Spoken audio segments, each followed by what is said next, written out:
Good morning student. तो देखिए हमारा प्रकरण चल रहा था बहुलक से संबंधित। बहुलक से संबंधित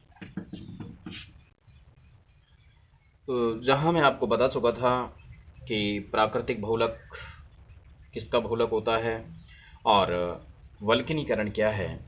इसके बाद में फिर हम आते हैं संश्लेषित बहुलक पर। और संश्लेषित बहुलक के बारे में भी मैं आपको बता चुका था कि इसे हम 3 भागों में डिवाइडेशन करते हैं। यहाँ पर होता है रेसे, फिर होते हैं यहाँ प्लास्टिक, और यहाँ होता है कृत्रिम रबर। तो जिसमें मैंने प्लास्टिक के 3 प्लास्टिक आपको उस समय लिखवाए थे, पीवीसी और PAN और पॉलीस्टाइरिन,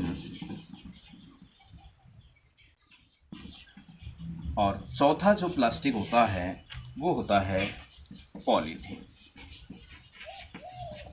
यहाँ पर आपको कोई सीक्वेंस याद रखने की आवश्यकता नहीं है, बट आपको पता होना चाहिए कि हम कौन कौन से प्लास्टिक का स्टडी करने वाले हैं। कृत्रिम रबर के बारे में मैंने आपको लिखवाया था ब्यूना N और ब्यूना S। इसी प्रकार से रेशों के बारे में मैंने आपको बताया कि यहाँ हम 3 रेशों का स्टडी करेंगे, नाइलॉन 66, टेरिलिन और रेयॉन। तो इनके बारे में आज हम स्टडी करने वाले हैं, आप ध्यान से देखते रहिए।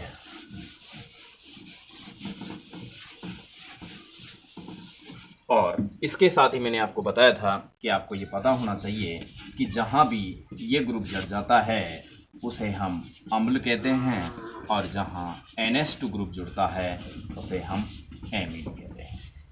ठीक है, तो बहुत सिंपल सी प्रक्रिया है। इसी प्रकार से जैसे मैथिल हैं, ठीक है ना, मैथीन होता है। अब देखो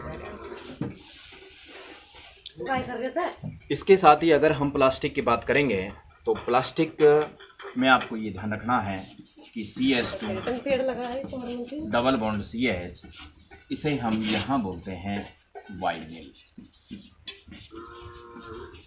ये आपको ये ग्रुप अगर आपको जहाँ भी लिखा हुआ मिले इसका मतलब होता है वाइनिल। और इसके साथ हम जो भी जोड़ देते हैं, जैसे मान लीजिए मैंने यहाँ पर Cl जोड़ दिया तो इसका नाम क्या हो गया? इसका नाम हो गया वाइनिल क्लोराइड। मान लीजिए मैंने Cl की जगह मैंने यहाँ पर CN जोड़ दिया तो इसका नाम हो गया वाइनिल साइनाइड, क्योंकि CN को हम बोलते हैं साइनाइड। ठीक, और यदि मान लीजिए मैंने यहाँ पर C6H5 जोड़ दिया तो इसका नाम क्या हो जाएगा? Vinyl benzene. Vinyl benzene. Clear यहाँ तक? बस समझ लीजिए कि आपके प्लास्टिक याद हो गए आपको। तो प्लास्टिक आप अच्छी तरीके से जानते हैं, मैंने बताया था आपको कि CH2 डबल बॉन्ड CH2। अगर मैं आपसे पूछूं कि इसका नाम क्या है तो बिल्कुल आप कह सकते हैं कि इसका नाम एथीन है। आप इसे यूँ देखिए, C2H4। बताओ इसमें और इसमें क्या फ़र्क है? कार्बन कितने आ रहे हैं? 1 और 2। यहाँ कितने हैं? कार्बन 2। यहाँ हाइड्रोजन कितने हैं? 4। यहाँ कितने हैं? 4। मैंने थोड़ा इसे खोल के लिख दिया, यहाँ मैंने इसे एक अणु सूत्र के रूप में लिख दिया। तो कोई दिक्कत वाली बात नहीं है कि यहाँ पर C2H4 और CH2 डबल बॉन्ड CH2, ये यहाँ पर हो गया एथीन। ठीक है, तो हमें इससे बहुलक बनाना है तो देखिए कैसे बनेगा। वही बहुलक बनाने के लिए मैंने आपको बता रखा है कि दोनों तरफ से आप संयोजकता खोल दीजिए, और जैसे ही ये है यहाँ CH2 डबल बॉन्ड CH2, तो दोनों तरफ से यहाँ संयोजकता खोलेंगे आप तो ये हो जाएगा CH2 और ये CH2। तो जैसे ही आप संयोजकता खोलेंगे तो यहाँ से आपको बॉन्ड हटाना पड़ेगा, क्योंकि अगर आप बॉन्ड नहीं हटाएंगे तो इसकी संयोजकता ज़्यादा हो जाएगी। तो इस तरीके से यहाँ मान लीजिए कि N मतलब बहुत सारी इकाइयाँ यहाँ पर मिली हुई हैं। तो बहुत सारी इकाइयाँ जब आपस में मिलेगी तो ये क्या बनाएगी? बहुलक बनाएगी। तो यहाँ आप क्या लिख सकते हैं? बहुलीकरण कराया है आपने, तो इसका नाम क्या हो गया? एथीन। और यहाँ इसका नाम क्या हो गया? पॉलीथीन, पॉलीएथीन, ये लगा दीजिए। तो ये पॉलीथीन। कोई दिक्कत यहां तक? तो यहां तक आपको कोई दिक्कत नहीं है। अब देखो,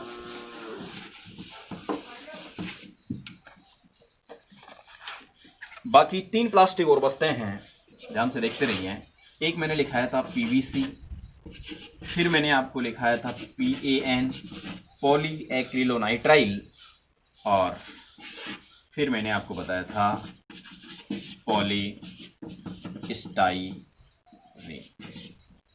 पॉली स्टाइरीन। तो देखते रहे ध्यान से। मैंने आपको यहाँ CH2 डबल बॉन्ड CH2, और ये इधर अगर मान लीजिए आप ये संयोजकता ये खोल देते हैं तो इसका मतलब मैंने आपको क्या बताया, ये वाइनिल है। तो यहाँ पर वाइनिल है, अगर मान लीजिए आप यहाँ पर Cl जोड़ेंगे तो इसका नाम क्या हो जाएगा, वाइनिल क्लोराइड हो जाएगा। अगर मान लीजिए आप यहाँ CH2 डबल बॉन्ड CH, तो यहाँ देखिए ये ठीक है, क्योंकि संयोजकता देख लो 1 2 3 और ये हाइड्रोजन से 4 हो जाएगी, और यहाँ आपने जोड़ दिया मान लीजिए CN, तो इसका नाम क्या हो जाएगा, वाइनिल साइनाइड। क्योंकि यहाँ तक तो आपको पता ही है कि इसका नाम तो क्या है, वाइनिल, और Cl लग गया तो इसका नाम क्या हो गया, क्लोराइड हो गया। इसी प्रकार से CN जुड़ते इसका नाम क्या हो गया, साइनाइड हो गया। तो यहाँ देखिए CH2 डबल बॉन्ड ये CH, और ये हो जाएगा C6H5। अब इसका नाम क्या हो गया, इसका नाम हो गया वाइनिल बेंजीन, वाइनिल बेंजीन। इसे आप पॉलीस्टाइरीन के नाम से अभी नहीं कहेंगे, आप इसे स्टाइरीन कह सकते हैं, स्टाइरीन कह सकते हैं, इसका दूसरा नाम। और ये मैंने आपको बताया क्या, वाइनिल साइनाइड, वाइनिल साइनाइड, ठीक है, जिसे हम यहाँ एक्रिलोनाइट्राइल भी कह सकते हैं। अब इसे आपको बहुलक बनाना है, तो बहुलक का तरीका मैंने आपको बता रखा है कि दोनों तरफ से आपको संयोजकता खोलनी है। तो देखिए यहाँ से आप संयोजकता खोलेंगे, यहाँ से मान लीजिए ये संयोजकता खोल दी, तो यहाँ आपको क्या लगा देना है, यहाँ क्या लग रहा था पहले Cl, ये लीजिए, और यहाँ से आपको क्या कर देना, बॉन्ड ब्रेक, ये लगा देना है, ये लीजिए, ठीक है। एक मैं समझा देता हूँ खोल के।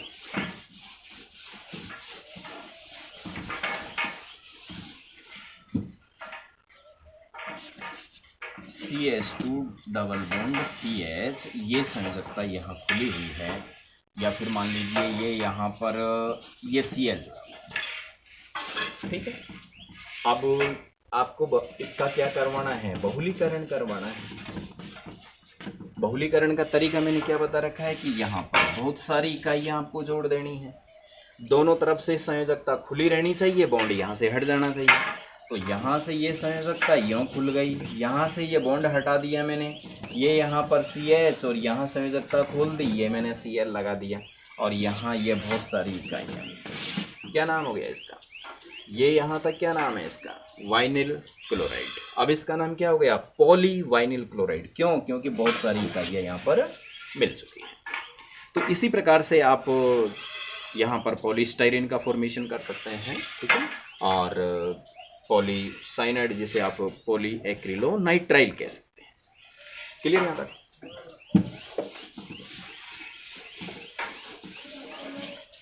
इसी प्रकार से अगर हम यहाँ पर थोड़ी रेशों के बारे में चर्चा करें कि रेशों का फॉर्मेशन कैसे करेंगे, थोड़ा याद रखना है आपको कि नाइलॉन 66, यहाँ पर मैं आपको नाइलॉन 66 का फॉर्मेशन बता रहा हूँ, और टेरिलीन का आपको खुद मेरे PDF में जो नोट्स डाल रखे हैं उसमें समझ के आपको करना है, सेम टू सेम इसी प्रकार से वो रिलेटेड है। तो देखिए नाइलॉन 66, ये 66 का मतलब होता है कि यहाँ 2 इकाइयाँ मिल करके नाइलॉन 66 बनाती है। पहली इकाई में भी कार्बन की संख्या कितनी होती है, 6, और दूसरी इकाई में भी कार्बन की संख्या कितनी होती है, 6 होती है। तो ये इकाइयाँ कौन कौन सी होती हैं, देखते रहिए। एक होता है एडिपिक अम्ल, और दूसरा होता है हेक्सा मेथिलेन डाइएमीन। ये दोनों इकाइयां जब आपस में मिल जाती हैं तो ये किसका फॉर्मेशन करती है, नाइलॉन 66। तो देखिए एडिपिक अम्ल, अब यहाँ पर कौन सा वर्ड आ रहा है? अम्ल। अब आप तरीके से समझिए इसे, ठीक है ना। तो जैसे ही अम्ल आ रहा है तो आपको क्या लगा देना है? COOH। मैंने आपको बताया है, आप चाहे तो इसे खोल के लिख सकते हैं कि C⋅OOH, ये अम्ल हो गया, ठीक है। इधर भी आप अम्ल लगा दीजिए, C⋅OOH, ये अम्ल लगा दिया। आपको मैंने बताया कि इसमें कितनी इकाई होती है, मतलब कि कार्बन की संख्या कितनी होती है? 6। 1 और 1, कितने कार्बन यहाँ पर काम आ गए? 2। कितने बचे? 4। 4 को आप क्या लिख सकते हैं? CH2/4 लिख सकते हैं।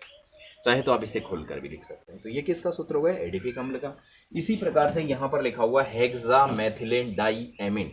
डाईएमीन मतलब कि NH2 ग्रुप, एक इधर को जोड़ दो, एक NH2 ग्रुप इधर को जोड़ दो। अब आपको पता है कि यहाँ पर हेक्सा लिखा हुआ है, हेक्सामेथिलेन, ठीक। तो यहाँ पर जैसे ही ये हेक्सामेथिलीन लिखा हुआ है तो हेक्सा का मतलब कितना होता है? 6। तो ये लीजिए, ये 6 हो गया, ठीक। अब ये आपको इसका क्या करवाना है? बहुलीकरण करवाना है। बहुलीकरण के लिए आपको बड़े ध्यान से समझना है कि यहाँ पर आपको ये बहुत सारी इकाई ले लेनी है, ठीक है। आपको साइड में से और बीच में से जल का अणु बाहर निकालना है। तो सपोज करो कि आपने यहाँ से OH ले लिया और यहाँ से आप H ले लोगे।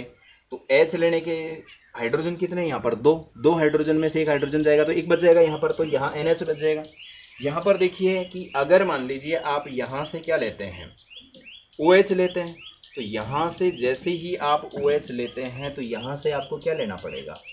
H, ठीक है। तो यहाँ से आप H ले लेंगे तो यहाँ क्या बच जाएगा भाई? 2 हाइड्रोजन में से एक हाइड्रोजन लेंगे तो एक बच जाएगा, और यहाँ से आप क्या ले लेंगे? OH बाहर निकाल देंगे, ठीक है। अब जैसे ही आप OH यहाँ से बाहर निकालेंगे तो क्या बच गया वो देख लीजिए, C⋅O और ये CH2/4 और यहाँ हो जाएगा C⋅O, यहाँ से OH और H बाहर निकाल दिया, क्या हो गया? NH, और यहाँ क्या हो जाएगा? CH2/6, यहाँ क्या बच गया? NH, और ये आपने ये खोल दिया, ये यहाँ इसे बंद कर दिया। यहाँ पर क्या हो जाएगा?